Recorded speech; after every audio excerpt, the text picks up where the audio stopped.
खिसियाइल बा। अरे देवरा के दे देनी चुमा हमें गो तो सैया जी मोर खिसियाइल बा।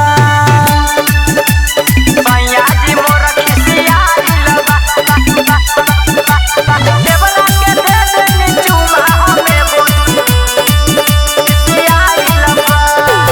देवरा के नाम हवे रहना करंजीत रे के तनो मनैले बाकी धैले रहे जी धरे ए सखी। देवरा के नाम हवे रहना करंजीत रे के तनो मनैले बाकी धैले रहे जी धरे। अर्जुन यासिक छोटू जाए ओकर मन बढ़ाइल बा।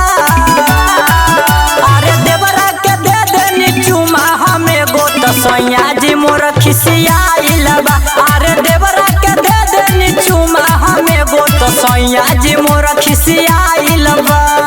रौनक रिकॉर्डिंग स्टूडियो मेजरगंज सीतामढ़ी।